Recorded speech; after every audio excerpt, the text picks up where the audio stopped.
All right, everybody, we are live for the Code Green Show, but today we are doing it in a completely different format. We are doing it on a Zoom video chat.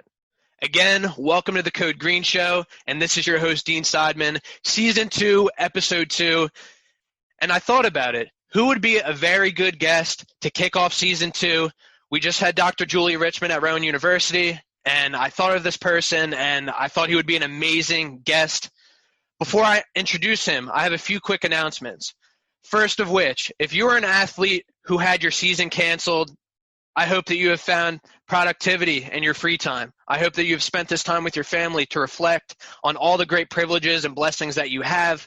And I hope that you are excited as much as I am for this Eagles season to hopefully start. Another thing, the Eagles have allowed Doug Peterson to meet with the media tomorrow for the first time since COVID, which is huge. And that will be Tuesday morning tomorrow at 9 a.m. Now, without further ado, I would like to introduce my guest, Thom Snyder from Medford, New Jersey. Tom, thank you for joining us. Well, thank you, Dean. It's a pleasure being invited. I remember you when you were like a little toddler coming up to my knees, so thank you for having me. All right. So for starters, people don't know you like I know you. I know you bleed green inside and out, and I could tell by your background. It is awesome. Tell us a little bit about yourself as an Eagles fan and that background you have. Well, I've been an Eagles fan since I was little, and we had teams where I remember that the one thing I could root for was whether or not Bill Bradley would pick off a pass during the game, because during the 70s, the Eagles were like notoriously horrible. And we had problems with ownership, but my dad and myself and my brother growing up, we were like diehard Eagles fans. We'd watch them every single game, every single minute during 2 and 14 or 2 and 12 seasons, 2 and 14 seasons. Go to the vet, watch them play on concrete. It was a great time. We loved that. We loved stories about rats that were the size of footballs or even bigger. Wow. Kind of lend some credence to the Eagles. And the background here is a T-shirt that I got. I got it with Brian Dawkins and Donovan McNabb and Deuce Staley's autographs on it. So so I do, like you say, bleed Eagles green, and just love everything about the NFL and hope they can have a safe season. So. Thank you. Thank you for sharing a little bit about yourself and that awesome background that you have. Those are some really sweet autographs you have. Where did you get that? I think my wife got that for me. Being over 60 now, my memory starts to fail. But there's certain things I don't forget about the Eagles season or the championship season especially. But I think my wife picked that out for me at a show or something. She went out of her way to get it, which is quite amazing, as wives are, because she's not like a huge football fan. But, and then my brother goes to a lot of sports shows too, and he's picked up a couple things. So anyway, it's hanging in my, my room here down here in the basement where I work every day. I'm a software salesman, and basically we're working remote a lot. So I'm surrounded with Eagles things, including this little remote control guy. My dad carved a guy. Hold on a minute. This is pretty cool. Yeah, show us. My father used to carve. My father's 91. He carved this of Steve Van Buren in wood. That's a gem. Himself. And he's now 91. Him and my mom are celebrating their 70th wedding anniversary this week. Wow, so, shout out to them. Yeah, I know. It's amazing, huh? Amazing. All righty. Well, thank you again for sharing about your Eagles fandom a little bit. And now let's talk about the NFL draft a little bit. Surprising in many states as far as the picks and the selections and stuff. Who stood out to you? Who do you think is going to make an immediate impact? Well, we hope that Jalen Reagor makes an immediate impact, but you got to kind of take that with a grain of salt and hope that the Eagles fans don't put too much emphasis on him making such a huge splash right away because rookie wide receivers don't often do that. But if he can stretch the field, I love the fact that they're pairing him. Deshaun Jackson can mentor him and teach him. That's really key. I like the fact that he comes from an NFL bloodline with Monte Rager. Yes. And I think he has a lot of upside. His quarterbacks were they weren't, Burrow, right, at LSU, like Justin Jefferson. The kid can get separation. We all know separation was a problem last year. Absolutely. Unless you think 3 inches is a good amount of separation between receivers. They had a lot of speed, so they were pretty plodding and they were slow. I mean, amazing. To me, it's amazing how people can think, well, Carson isn't all that great or he's number 15 or whatever. There's no way that anybody else could have taken the B list or the list of receivers that he had. Not to put anything against those guys, but Carson lifted them all up. Amazing. It was amazing to watch how he did that at the end of last year. So now he's got all this speed. I think it's just gonna bode really well for the Eagles this year. Yeah, and a lot of people try to undermine Carson Wentz's productivity and all these games that he wins. But, look at the supporting cast that he had. We're talking about guys like Greg Ward and Deontay Burnett. Nobody even knew who these guys were. And then all the injuries, that Carson's offense had to deal with, and he stepped up to the plate, brought us to the playoffs. I mean, a lot of people forget about that. And Carson plays very well against teams over 500. If you compare him to somebody like Dak Prescott, he is below 500.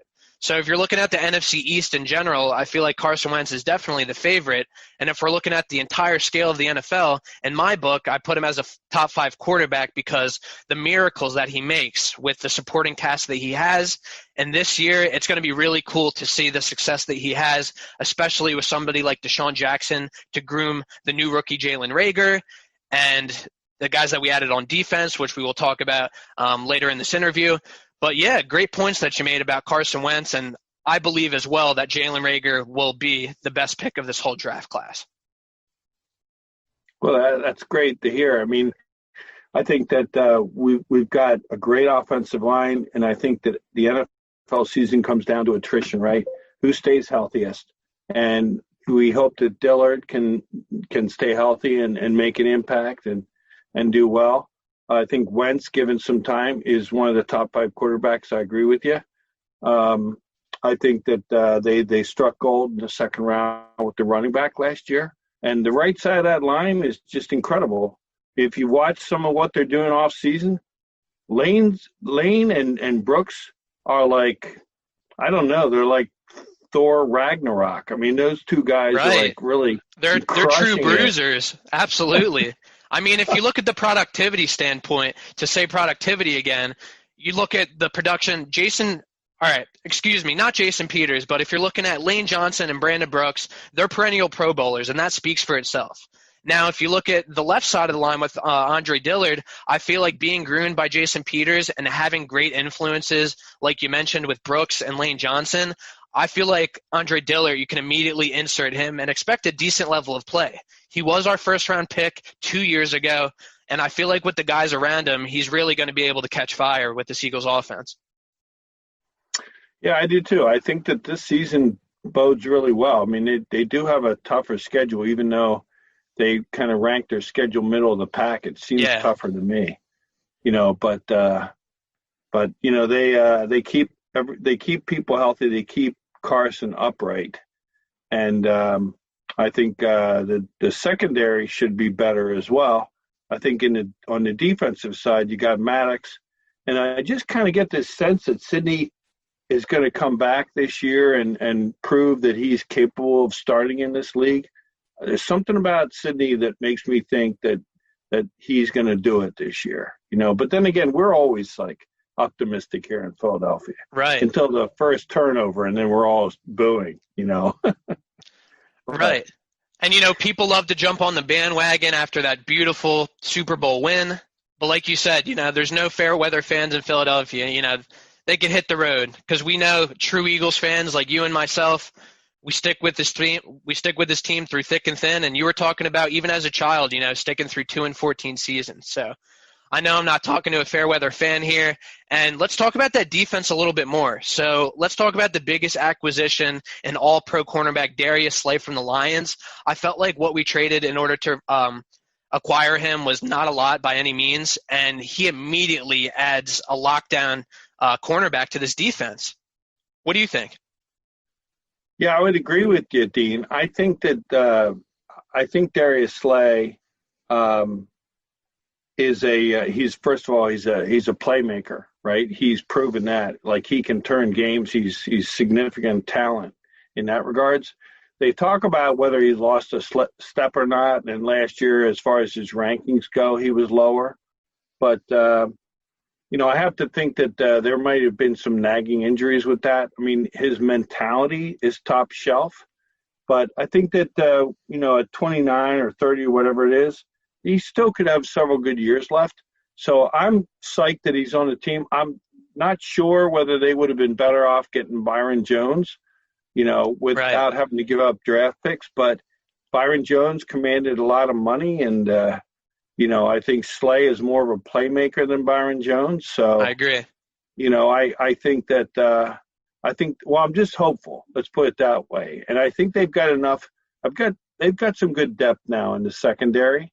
It'll be interesting to see what they do with CeeDee Lamb, because they can scheme a little bit differently with the Cowboys now. And, I just think that right now, with all the coaching changes and the fact that the Eagles have such a longevity now with bringing a lot of their coaches back, being able to run the same plays with the same personnel, I can't imagine that they're going to lose the NFC East. I mean, they'd have to really disintegrate or have some serious injuries, because I don't see the Cowboys unseating them. Even though the national media talks about all the weapons they have on offense, right, there's a lot of problems with that Cowboys team. There truly is, and great points that you made about the comparisons between Byron Jones and Darius Slay. I know both of which were players that the Eagles were Eagles fans and the Eagles were interested in acquiring, but as far as the money is concerned, I feel like the Dolphins absolutely overpaid for him. And, what we paid in exchange for Slay was tremendous value, in my opinion. And you talk about the season where he may have stepped off with his track of success, but who knows? A lot of guys have these blips in their careers, and they get bounced back and have an incredible season afterwards. And I feel like Slay fits the integrity of this locker room, and he's going to bring some leadership to a secondary that has looked absolutely lost in some games. And we did lose our biggest veteran leader in Malcolm Jenkins. Let me hear what you think about the loss of Malcolm Jenkins. Yeah, that was a tough one. At the time that it happened, I disagreed with the decision to let him walk. I think they could have signed him, and I think they should have signed him. And even if they would have paid him for a couple of years, that he would have been declining. His leadership in the locker room and everything would have been, worth it. But look, you can't argue in some respects with moving into a realm of lower priced players, especially not just this year, but you look at 21, right? It's going to be hard with the amount of salaries that are going to go up, including Carson's, to try and absorb Malcolm's salary. So, I just think it's one of those things. It's like a wait and see, right? I would have loved to have had Malcolm back as a leader. You're losing Malcolm and you're losing Jason Peters, and really those were the two biggest leaders. That may be more of an intangible concern with this team than anything else. Yes. But if you get a healthy Fletcher Cox, I mean, I think you got Derek Barnett and you've got an older Brandon Graham, and they may not be the most intimidating defensive ends, but you add Javon Hargrave in the middle there, and with the rotation they've got with Jackson and with, Ridgeway, I mean, the ends are going to get some chances, right? So everything comes down to, like, in the NFL, in my opinion, comes down to the trenches, protecting the quarterback and then not protecting the quarterback, like getting 100%. To the quarterback, right? So, we'll see how they go. But, I mean, I love their defensive and offensive lines. And they've got the skill position players. Whether or not, we can eliminate mistakes, but I think the NFC East is going to be ours. So I'm quite hopeful for this season. It depends on how the chemistry gels, NFL is more of an emotional kind of sport than baseball, which is more one-on-one, or even the NBA. It's just more emotional. It's more of a team getting together and getting confident. It's confidence, really, more than anything else. It truly is. And if you talk about football, it's really a relationship sport. If the offensive line doesn't block, the quarterback does not have adequate time to make a decision. If there's a part of the line that is struggling, then you have to counteract and make sure that side is protected for the whole rest of the game, or you're going to lose, right? And if you look at the defensive side of the ball, you mentioned how our defensive line is well equipped. We win games in the trenches all the time. You're adding somebody like Javon Hargrave. You have the depth with Malik Jackson, who's a Pro Bowler as well. We haven't really seen him play too much. And then you have somebody like Ridgeway, who's been a very good backup, he's a plug-and-play guy who gives guys like Fletcher Cox a break and really wreaks havoc. And you talk about the young defensive end and Derek Barnett. People want to write him off super early, but I feel like he was an instrumental part of our success in that Super Bowl year. Brandon Graham, a good leader on the older side, but continues to play his best football. I can really see this defensive line wreaking havoc on offensive lines this year. And, with a secondary, without Malcolm Jenkins, you're just going to have to wait and see if they gel. With somebody like Darius Slay, I have a huge amount of confidence that, he will impress upon them and make sure that they play top notch. Now, if we talk about this team as a whole, you say that they're going to win the NFC East. I absolutely agree as well, because we have to deal with the Cowboys. And the addition of CeeDee Lamb is huge. And, we're not overrating it by any means. And we're not going to say that he's not going to make an impact with this Cowboys team. But who's behind center? It's Dak Prescott. It's somebody who struggles in high-pressure situations, big games, and he loves throwing to Amari Cooper. He loves throwing to Michael Gallup, and he has one of the best running backs in the NFL. So if you look at how the ball is going to be moved around that offense, you don't even know how many looks CeeDee Lamb's even going to get. So as an Eagles fan, I'm pretty confident that Darius Slay is going to lock up one side of the field, and if the other guys can pick up their slack, as well as a really good pass rush getting in there, man, this team's pretty scary. Now, record-wise, where do you think we'll stack up? Well, I actually did a run through, and I came up with 11-5. Believe it or not. I came up with 12-4 as the upside, which means that there wasn't a lot of upside between what I thought was going to happen. And then worst case, I think, was 9-7, but that would be a worst case where Wentz might miss like 4 games, right? So I have the wins. Well, better yet to say, since I have 11-5, I have the losses as being the Ravens game, the Cowboys game in Dallas. I actually know that every year the Eagles lose a game they shouldn't lose, so I have the Cardinals game as a loss, and the Packers game as a loss because of revenge. And I also have the 49ers game as a loss, but I put 2 underlines next to these. I put the 49ers game and the Packers game as losses, but I underlined them saying that really they're more 50-50, because I think that the 49ers, the Eagles, I think, match up really well against the 49ers, and depending on how well they're playing at that time, they could actually beat them. Yes. The 49ers, though, have a scary freaking defensive line. Absolutely. Really. But is the Eagles' defensive line that much worse? Fletcher Cox by himself, if he's healthy, is a one-man wrecking crew. He just bull rushes people right back into the quarterback. And Garoppolo is nowhere near the quarterback of Wentz, as far as I can tell, right? And I may be a homer, but I watch Wentz play and I watch Garoppolo play, and I don't see any comparison between their ability to look up and down the field and understand what's going on, and pinpoint the ball, and just their overall confidence and their swagger. And when you look at the Packers game, even though I have it as a loss because it's kind of a revenge game, I just have a feeling that this whole thing with the coach and Rodgers is going to implode, right? And last year when they were so good, 13-3, they had like a really easy schedule. The schedule this year is not going to be forgiving to the Packers. Right. So, we'll see what happens, but that's kind of where I am at, 11-5. I'm also at 11-5, and I have a few of those games circled, like you mentioned, especially the 49ers and the Packers. I like how you said revenge game with the Packers, and if you look at the quality of the quarterback play, the head-to-head matchup between Rodgers and Wentz will definitely be a fan favorite for sure. And then if you're looking at the 49ers, you talk about their dominant defensive line. They did just lose DeForest Buckner to free agency. He's now a member of the Indianapolis Colts, so you don't know how that's exactly going to be replaced. I believe they did take somebody in the draft to replace him, but you never know how a rookie's going to turn out. That defense is absolutely scary, and you can see why they made it to the NFC Championship and the Super Bowl. Unfortunately, they lost, but I feel like it was more of an offensive struggle. And then you brought up a game about the Cardinals, which is actually a big game that I had circled on my schedule because I feel like Kyler Murray and Cliff Kingsbury have one of the best quarterback and coach connections in the entire NFL.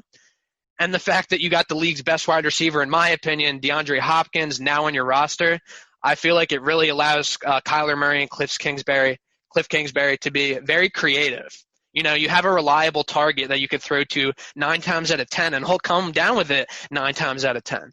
Right? They did lose their starting running back in David Johnson, but they do have Kenyon Drake. So Kenyon Drake was a quality starter for the Dolphins, and, you know, I'm sure that they're going to have more depth as well. And their defense is young, and, you know, they have veteran leadership with Patrick Peterson. So that's a really good game that you circled. And then if we follow up with the Dallas game, the Eagles really never play too well in Dallas for whatever reason. The Eagles only play well against Dallas when there's something on the line, like we saw when they came to Philadelphia and we blew them out. So those are some really good games that you brought up. I feel like 11-5 is very fair, but they could very well be 12-4. It just depends with health, injuries, and if Carson has a really good supporting cast, you know, the possibilities are endless with this team. Agree. I absolutely agree with that. And, you know, the Cardinals, DeAndre Hopkins is almost unguardable. I mean, it's just hard to defend him. He just has a way of getting open. And his catch percentage is, what was it, 0? He's had 0 drops. I mean, everything thrown to him he catches. Oh my gosh, he has Velcro incredible. In his hands. Yeah. Yeah, now if we talk about the whole NFC and the whole AFC, can you give me some early favorites from the AFC and some early favorites from the NFC? Maybe 2 or 3? Oh, of course. I mean, from the AFC, for example, how do you not say the Chiefs are going to repeat at this point? Mahomes is clearly the best player in the league. I mean, for what he can do. Now, granted, best offensive player, let's put it that way. Now, granted, they were dead before that wild throw that Tyreek Hill caught, you know, near the 20-yard line, right, which was a saving grace for them. So there's a way to beat Mahomes. He was beaten last year. You can scheme up and you can take some of his best aspects away from him, right, provide pressure. But I think the sleeper in the AFC is probably the Colts. I mean, I have a great deal of respect for Frank Reich and what he's been able to do. And the way his team is built right now, he kind of subscribes to that same Eagles philosophy of strong line play. Yes. I mean, he's got incredible horses on the offensive line, and defensive line is pretty freaking impressive, and he's got some good skill players. Now, the problem with the Colts is Phillip Rivers is not very mobile and has a tendency to, like, shrink in the big games. So we'll see about that. But, I mean, if you're not going for the Chiefs, pretty much what are their odds right now in Vegas might be, like, as low as, like, 3 or 4 to 1, right?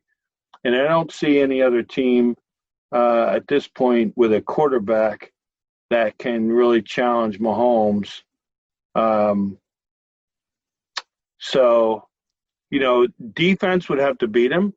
And there is a wild card up in Buffalo, surprisingly to say, with this kid Josh Allen kind of like shrank in the playoffs too. Yes.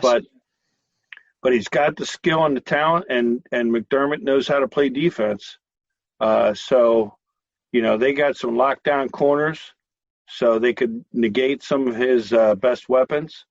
And their linebackers are very fast in Buffalo. Over in the NFC, I mean, I think a lot of people are calling for the 49ers to repeat. I mean, I think the Eagles are as good a team. I mean, you got to think about where the Eagles were and who they had as wide receivers, right? Yes. And how Carson Wentz got them there. What Carson has to do, though, is protect the ball. I mean, 16 fumbles in 16 games, Too that's many. ridiculous. Yeah. So the other teams, I think the Cowboys are a pretty good team. But I think that they always will wind up. They always seem to like fray at the edges because they don't seem to have the internal camaraderie or the common gel that pulls teams together. I mean, the Eagles of 2017 had that chemistry and that underdog gel, and I don't think the Cowboys have that. So I'm hoping they don't get like trade for Jamal Adams because that wouldn't be good. That's a huge rumor I've heard floating around. And I mean, the 49ers, the Eagles, the Cowboys, I don't see the Vikings, Packers. I don't see anybody from the NFC Central. I don't see the Saints. I mean, Breeze is exceptional. Michael Thomas is exceptional. Alvin Kamara, but Breeze in a big game anymore just doesn't have the zip on the ball, right? So if you make him move around, you can beat the Saints. So, that's how I size things up. I don't think Bridgewater is going to make a difference. I don't think Brady and Gronk. I don't think the Buccaneers are going to make a difference, although they could surprise. But you move Tom Brady's pretty old, so you keep moving him off the dime, and he won't be able to get it done either. So yeah. Those were some really good takes, Tom. I really like those. As far as the AFC is concerned, I do agree with you. I feel like you can't doubt the Super Bowl champion, the NFL MVP, Patrick Mahomes. I mean, he was incredible. He really was. And you could see the season before the Super Bowl, he was very hungry. And then this season, he had his eyes set on the prize, and he ended up winning the Super Bowl. So I feel like you can't count out the Chiefs. I feel like they have a really good chemistry and a very potent offense with Tyreek Hill. They just drafted the rookie running back from LSU, so that's going to add a little bit of a flair. And they have the league's best tight end in Travis Kelce. So I feel like you can never write them off. Number two, a team that you didn't mention, I feel like is the Ravens. A lot of people want to overhype them, but I feel like two things they have working in their favor is their athletic quarterback in Lamar Jackson, who I thought was 1A and 1B in the AFC as far as quarterbacks are concerned. And they have a really good running back in Mark Ingram. And they just drafted another running back, J.K. Dobbins. So I feel like they're going to have a two-headed monster there, kind of like how the Saints had with Mark Ingram and Kamara about a few years ago. So I could kind of see that, like the thunder and lightning kind of thing. And then if you look at the rest of the AFC, the Colts are a very good sleeper pick, and that's somebody who I actually did not think of. The sleeper pick for me is the Chargers. Now, they do have a rookie quarterback, and there's obviously some bumps and bruises that go along with that. But if you look at the defensive side of the ball, they're amazing. I mean, they have one of the league's best safeties in the league with Derwin James. And their secondary got even better. They added a veteran, Chris Harris Jr., and their defensive line is awesome. They have the brother of Nick Bosa on the 49ers, Joey Bosa, and their linebackers are pretty decent. And I like the flair that the offense brings to the table. They did let go of Melvin Gordon, but they did re-sign Austin Eckler. And I think it's all about the gelling with that offense. Keenan Allen's a great wide receiver. It's just what other pieces will come into play. Will Hunter Henry, the tight end, step up? You never know.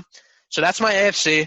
And if I look at the NFC, I'm obviously going to put the Eagles as the front runner just because of the exciting nature that they bring on defense. Their secondary got better. Their defensive line got better. Carson Wentz has new weapons now, and the offensive line, besides Dillard and maybe the left guard, are very strong.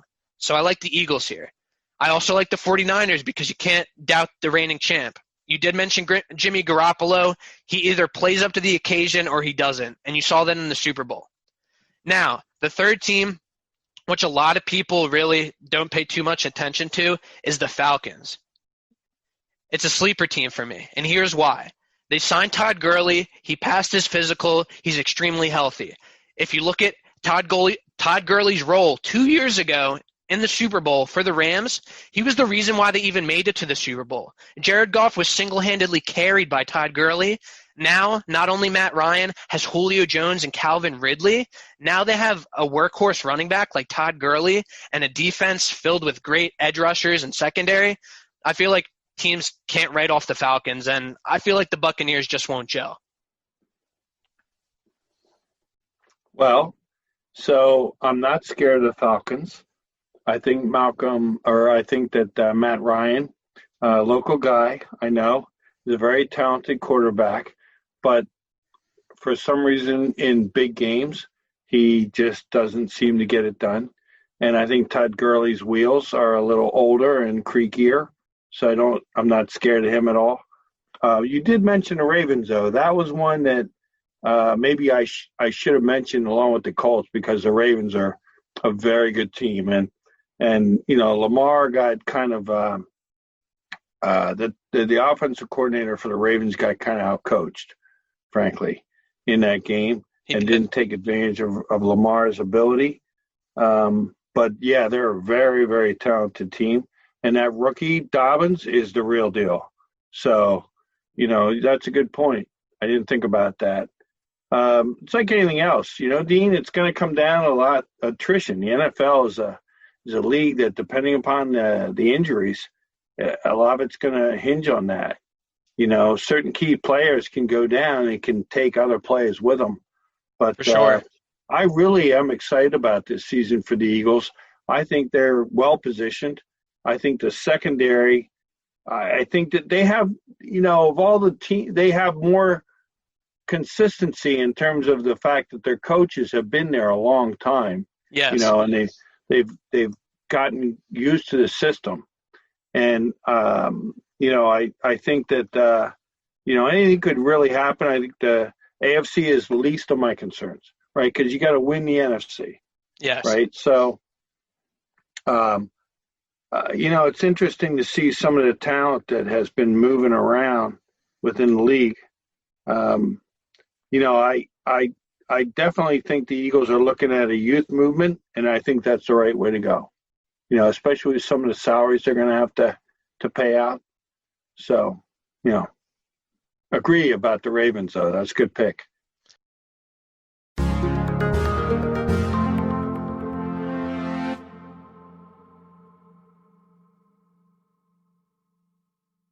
So, Tom, we just received some breaking news regarding Brandon Brooks. He's unfortunately out for the entire season. Huge shock to me. Absolutely devastated. How are you feeling? Very disappointed with the news. Obviously, he was doing my toy or whatever it's called, the martial arts. Yes. And he looked amazing in the videos I saw of him doing that. But, obviously that's a huge blow, right? Because he is one of the top, guards in the NFL. So it's a problem. Yeah, unfortunately. Yeah, I mean, when I saw this notification on my phone, I absolutely could not believe it, because they say it happened at the NovaCare complex when he was working out. So it wasn't even an on-the-field type of injury. The season hasn't even started yet. In the midst of COVID and everything, we just lost one of Carson's top protectors. So I'm honestly super shocked by it, and I really wonder if they could put Jalen Hurts at right guard or something, because I don't know what other answers we have at this point. Well, they got that beast, Tobin, right? And at some point, Mailata, we all kind of know how big and athletic he is. Maybe he can do something. Siamalo can shift. So, we'll have to wait and see how it works out. But obviously, Brooks is one of the best guards in the NFL. So, it's unfortunate. Yeah, and I really look forward to see who they could put in there to replace Brandon Brooks. I mean, it's some pretty big shoes to fill. Maybe the Prince could step up to royalty. Our new draft pick, Prince Tegawanago, I believe his name is. Maybe he could step in early. Sure. And, Tobin, that's also a great recommendation as well. But, darn, really huge blow. What didn't even happen in a game. No, it didn't. But you know what, Dean? It's one of those things that's going to happen to a lot of players. We saw a couple Cowboys, a couple Texans come down with coronavirus. We did. Right? And the Cowboys suffer from Jerry Jones virus. So yes. I think we'll still prevail. I hope so too. Thank you. I really appreciate you giving your take on this. Yeah, well, Thom, thank you so much for being my special guest today and my second guest of Season 2. Season 2 will be absolutely amazing for all of you watching, or all of you that will be watching. And how we end every show, we're going to do an Eagles chant on the count of 3. 1, 2, 3. E-A-G-L-E-S. Eagles. Woo! Go Birds. Go Birds. Thanks, Dean. Thank you so much for joining my Eagles show today, and the episode will be out on all platforms. Have a great night. All right. Stay safe, Dean. Thank you. Wear a mask. All I right. will. You as well. Thank you. Thank you.